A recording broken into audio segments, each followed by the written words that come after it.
ಕಾಂಗ್ರೆಸ್ನಲ್ಲಿ ಹೇಗೆ ಅಂತಂದ್ರೆ ಏನಾದರೂ ಒಂದಿಷ್ಟು ಡ್ಯಾಮೇಜ್ ಆಗಕ್ಕೆ ಶುರುವಾಗಿದೆ ಅಂದ ತಕ್ಷಣ ಒಂದು ಅಸ್ತ್ರವನ್ನು ಮುಂದೆ ತಂದಿಡ್ತಾರೆ. ಅದೇನು ಅಸ್ತ್ರ ಅಂತಂದ್ರೆ ಪ್ರತಿಯೊಂದು ಸಲ ನೋಡ್ಕೊಳ್ತಾ ಇರಿ ನೀವು, ಒಬ್ಬೊಬ್ಬರು ಹೊಸ ಹೊಸ ಫೇಸ್ಗಳು ಬಂದ್ಬಿಟ್ಟು ಈ ಅಸ್ತ್ರವನ್ನು ಬಿಡ್ತಾ ಇರ್ತಾರೆ. ಅದೇನು ಅಂತಂದ್ರೆ ಬದಲಾವಣೆ, ಮುಖ್ಯಮಂತ್ರಿ ಬದಲಾವಣೆ ಆಗ್ಬಿಡ್ತಾರೆ, ಈಗಲ್ಲ ಆವಾಗ, ಇಂಥದ್ದೇ.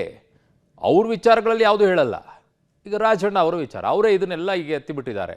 ರಾಜಣ್ಣ ಅವರು ತನಿ ಟ್ರ್ಯಾಪ್ ವಿಚಾರದಲ್ಲಿ ನಾನೇನೋ ಹೇಳಿಬಿಡ್ತೀನಿ, ಅವ್ರು ಯಾರೋ ಮಾಡಿಸ್ಬಿಟ್ಟಿದ್ದಾರೆ, ಇವ್ರು ಯಾರೋ ಮಾಡಿಸ್ಬಿಟ್ಟಿದ್ದಾರೆ ಅಂತೇಳಿ ಯಾವ ಲೀಡರ್ ಹೆಸರು ಹೇಳಲಿಲ್ಲ. ಅಲ್ಲಿಗೆ ಟುಸ್ಪಟಾಕೆ ಆಗೋಯ್ತು ಅದು. ಹೇಳ್ರಿ ರಾಜಣ್ಣ ಅವರೇ ಅದನ್ನು ಹೇಳೋದು ಬಿಟ್ಬಿಟ್ಟು ಈಗ ಸೆಪ್ಟೆಂಬರ್ನಲ್ಲಿ ಬದಲಾವಣೆ ಆಗ್ಬಿಡುತ್ತೆ, ಏನೋ ಆಗ್ಬಿಡುತ್ತೆ, ಸಂಚಲನ ಮುಡಿಬಿಡುತ್ತೆ, ನಾನೀಗ ಹೇಳಿಬಿಟ್ರೆ ಅದರ ಇದು ಹೊರಟೋಗ್ಬಿಡುತ್ತೆ. ಏನು ಓದ್ತೀರಿ ಪುಂಗಿಯನ್ನು ನೋಡಿ, ಸ್ಟೋರಿಯನ್ನು. ಕಾಂಗ್ರೆಸ್ನಲ್ಲಿ ರಾಜಕೀಯ ಕ್ರಾಂತಿ ಫಿಕ್ಸ್. ಸಿದ್ದರಾಮಯ್ಯ ಸಂಪುಟಕ್ಕೆ ಸರ್ಜರಿ ಆಗುತ್ತಾ? ಆಗಸ್ಟ್ ಸೆಪ್ಟೆಂಬರ್ನಲ್ಲಿ ಬದಲಾವಣೆ ಬಿರುಗಾಳಿನ. ಸಂಪುಟ ಸರ್ಜರಿ ಬಗ್ಗೆ ಸಚಿವ ರಾಜಣ್ಣ ಬಾಂಬ್. ಸ್ವಪಕ್ಷೀಯರಿಂದಲೇ ಭ್ರಷ್ಟಾಚಾರದ ಆರೋಪದ ಸುಳಿಗೆ ಸಿಲುಕಿರುವಂತಹ ರಾಜ್ಯ ಸರ್ಕಾರದಲ್ಲಿ ಶೀಘ್ರದಲ್ಲೇ ರಾಜಕೀಯ ಕ್ರಾಂತಿ ನಡೆಯಲಿದೆಯಾ? ಹೀಗೊಂದು ಅನುಮಾನ ಸಚಿವ ರಾಜಣ್ಣ ಕೊಟ್ಟಿರುವ ಸ್ಫೋಟಕ ಹೇಳಿಕೆಯಿಂದ ಎದ್ದಿದೆ. ಎಸ್, ಇಂದು ಮಾತನಾಡಿದ ಸಚಿವ ರಾಜಣ್ಣ, ಮೇ ಆಗಸ್ಟ್ ಕ್ರಾಂತಿ ರೀತಿ ಇದು ಒಂದು ಸೆಪ್ಟೆಂಬರ್ ಕ್ರಾಂತಿ. ಯಾವ ಕ್ರಾಂತಿ ಅಂತ ಕಾದು ನೋಡಿ, ಯಾವ ರೀತಿ ಬೇಕಾದರೂ ಕ್ರಾಂತಿ ಆಗಬಹುದು ಅಂತ ಸ್ಫೋಟಕ ಬಾಂಬ್ ಸಿಡಿಸಿದ್ದಾರೆ. ರಾಜಕೀಯ ಯಾವತ್ತೂ ನಿಂತ ನೀರಲ್ಲ, ಹರಿಯೋ ನೀರು. ಹಳ್ಳ ಇರೋ ಕಡೆ ನೀರು ಹೋಗುತ್ತೆ. ಅಂದಿನ ಘಟನಾವಳಿ ಆಧರಿಸಿ ಬದಲಾವಣೆಗಳು ಆಗುತ್ತೆ ಎಂದಿದ್ದಾರೆ. ಸಿಎಂ ಸಿದ್ದರಾಮಯ್ಯ ಹೈಕಮಾಂಡ್ ನಾಯಕರನ್ನ ಭೇಟಿ ಮಾಡಿದ ವಿಚಾರಕ್ಕೆ ಪ್ರತಿಕ್ರಿಯೆ ಕೊಟ್ಟ ರಾಜಣ್ಣ, ಸಿಎಂ ಮುಚ್ಚುಮರೆ ಮಾಡಿ ಹೈಕಮಾಂಡ್ ನಾಯಕರನ್ನು ಭೇಟಿ ಮಾಡಿಲ್ಲ. ಸುರ್ಜೇವಾಲಾ, ವೇಣುಗೋಪಾಲ್ ಸೇರಿ ಅನೇಕರ ಜೊತೆಗೆ ಮಾತನಾಡಿದ್ದಾರೆ. ರಾಜಕೀಯ ಚಟುವಟಿಕೆ ಚರ್ಚೆ ಮಾಡಿದ್ದಾರೆ ಅಂತ ಅಂದಿದ್ದಾರೆ. ರಾಹುಲ್ ಗಾಂಧಿ ದೇಶದಲ್ಲಿಲ್ಲ, ಅವರು ಬಂದ ಮೇಲೆ ರಾಜಕೀಯ ಬದಲಾವಣೆ ತೀರ್ಮಾನ ಆಗುತ್ತೆ ಅಂತ ನನ್ನ ನಂಬಿಕೆ ಅಂತ ಹೇಳಿದ್ರು. ಆಗಸ್ಟ್ ಕ್ರಾಂತಿ ಅಂತ ಕೇಳಿಲ್ವಾ, ಮೇ ಕ್ರಾಂತಿ ಕೇಳಿಲ್ವಾ? ಹಂಗೆ ಇದು ಒಂದು ಕ್ರಾಂತಿ ಸೆಪ್ಟೆಂಬರ್ ಅಲ್ಲಿ. ಅದೆಲ್ಲ ಮೊದಲೇ ಹೇಳಿದ್ರೆ ನಿಮಗೆ ಆಸಕ್ತಿ ಹೋಗ್ಬಿಡ್ತಿತ್ತು. ಅದಕ್ಕೋಸ್ಕರ ನಿಧಾನವಾಗಿ ಮಾಡೋಣ. ಸರ್ಕಾರ ಮಟ್ಟದಲ್ಲಿ ಕ್ರಾಂತಿನ ಅಂತ ಸರ್, ಅಲ್ಲ, ಯಾವ ರೀತಿ ಬೇಕಾದ್ರೂ ಊಹೆ ಮಾಡ್ಕೋಬಹುದು. ರಾಜಕಾರಣ ಯಾವತ್ತೂ ಕೂಡ ನಿಂತ ನೀರಲ್ಲ, ಅದು ಹರಿತಕ್ಕಂತ ನೀರು. ಆ ನೀರು ಹರಿಯುವಂತ ಕಾಲದಲ್ಲಿ ಯಾವಾಗಲೂ ಕೂಡ ಬಾರೆ ಅಂದ್ರೆ ದಿಬ್ಬು ಕತ್ತೋದಿಲ್ಲ. ಹಳ್ಳ ಹೇಗೆ ಹೋಗ್ತದೋ ಹಾಗೆ ನೀರು ಹರಿದ ಹೋಗ್ತದೆ. ಹಾಗೆ ರಾಜಕಾರಣನೂ ಅಷ್ಟೇ, ಏನೇನು ಘಟನಾವಳಿಗಳು ಯಾವ್ಯಾವ ಸಂದರ್ಭಕ್ಕೆ ಯಾವ ರೀತಿ ಆಗ್ತವೆ, ಆ ಘಟನಾವಳಿಗಳನ್ನ ಆಧರಿಸಿ ಮುಂದಿನ ಕಾರ್ಯಚಟುವಟಿಕೆಗಳು ನಡೆಯುತ್ತೆ. ಇನ್ನೂ ಮುಂದುವರೆದಂತೆ ರಾಜಣ್ಣ ಕಾಂಗ್ರೆಸ್ ಪಕ್ಷದಲ್ಲಿ ಪವರ್ ಸೆಂಟರ್ಗಳು ಜಾಸ್ತಿ ಆಗ್ತದೆ ಅಂತ ಅಸಮಾಧಾನ ಹೊರಹಾಕಿದ್ದಾರೆ. 2013-14ರಲ್ಲಿ ಸಿಎಂ ಸಿದ್ದರಾಮಯ್ಯ ಇದ್ರು, ಪರಮೇಶ್ವರ್, ಗುಂಡೂರಾವ್ ಅಧ್ಯಕ್ಷರಿದ್ರು. ಆಗ ಒಂದೇ ಪವರ್ ಸೆಂಟರ್ ಇತ್ತು. ಆಗ ಏನೇ ತೀರ್ಮಾನ ಮಾಡಿದ್ರು ಒಂದೇ ತೀರ್ಮಾನ ಆಗ್ತಿತ್ತು. ಈಗ ಸಿಎಂ ಪಕ್ಷದ ಅಧ್ಯಕ್ಷರು, ದೆಹಲಿ ಹೈಕಮಾಂಡ್ 3 ಸೆಂಟರ್ಗಳಿದೆ. ಪವರ್ ಸೆಂಟರ್ ಹೆಚ್ಚಾದ ಹಾಗೆ ನಿರ್ಧಾರ ತೆಗೆದುಕೊಳ್ಳೋಕ್ಕಾಗ್ತಿಲ್ಲ. ರಾಜ್ಯದಲ್ಲಿ 3 ಪವರ್ ಸೆಂಟರ್ ಇರಬಹುದು, ಅದು ಬಿಟ್ಟು ಇನ್ನೂ ಜಾಸ್ತಿ ಪವರ್ ಸೆಂಟರ್ಗಳು ಇರಬಹುದು. ಪವರ್ ಸೆಂಟರ್ ಒಳ್ಳೇದ ಕೆಟ್ಟದ ಮುಂದೆ ನೋಡೋಣ ಅಂತ ಹೇಳಿದ್ರು.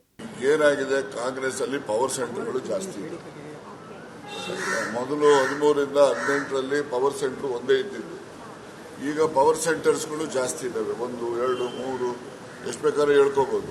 ಈ ಪವರ್ ಸೆಂಟರ್ಗಳು ಜಾಸ್ತಿ ಇದ್ದಾಗ ಜಂಜಾಟನೂ ಜಾಸ್ತಿ ಆಗ್ತದೆ. ಆ ಹಿನ್ನೆಲೆಯಲ್ಲಿ ಅವರು ಕೂಡ ಆ ಒಂದು ಪರಿಸ್ಥಿತಿಗೆ ಅನುಗುಣವಾಗಿ ಅವರು ಸರ್ಕಾರವನ್ನ, ಪಕ್ಷವನ್ನ ನಡೆಸಬೇಕಾಗ್ತದೆ. ಅದು ಅವ್ರಿಗೆ ಆಗ್ತಕ್ಕಂಥ ಅನುಭವ ಇರಬಹುದು. 13-18 ಸಿದ್ದರಾಮಯ್ಯ ನಾವು ನೋಡ್ತಾ ಇಲ್ಲ ಅಂತ ಹೇಳಿ ನೀವ್ ಹೇಳ್ಬೋದು. ಅದು ಬಹುತೇಕ ಜನರ ಅಭಿಪ್ರಾಯನೂ ಕೂಡ ಅದಿದೆ.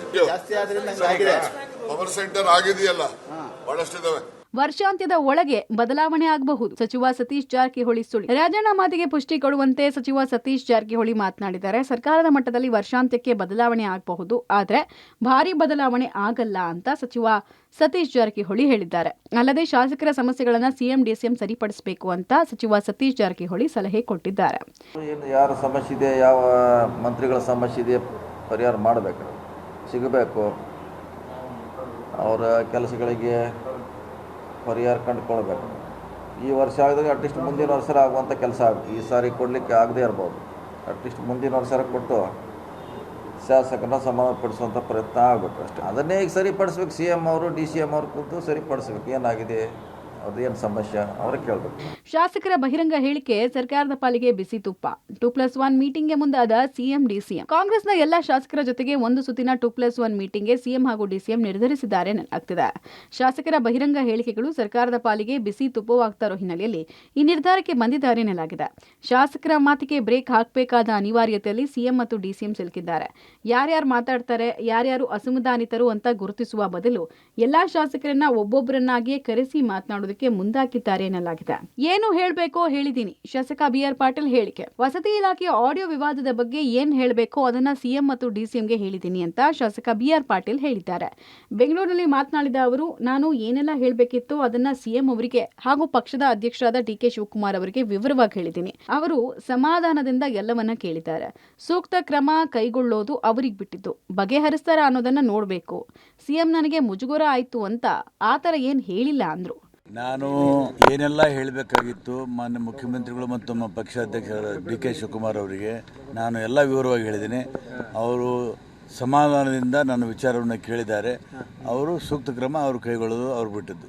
ಒಟ್ಟಾರೆ ರಾಜ್ಯ ಸರ್ಕಾರದಲ್ಲಿ ಸದ್ಯ ಲಂಚದ ಆರೋಪದ ನಡುವೆ ಬದಲಾವಣೆಯ ಗುಸುಗುಸು ಜೋರಾಗಿ ಕೇಳಿಬರ್ತಿದೆ. News desk, public TV.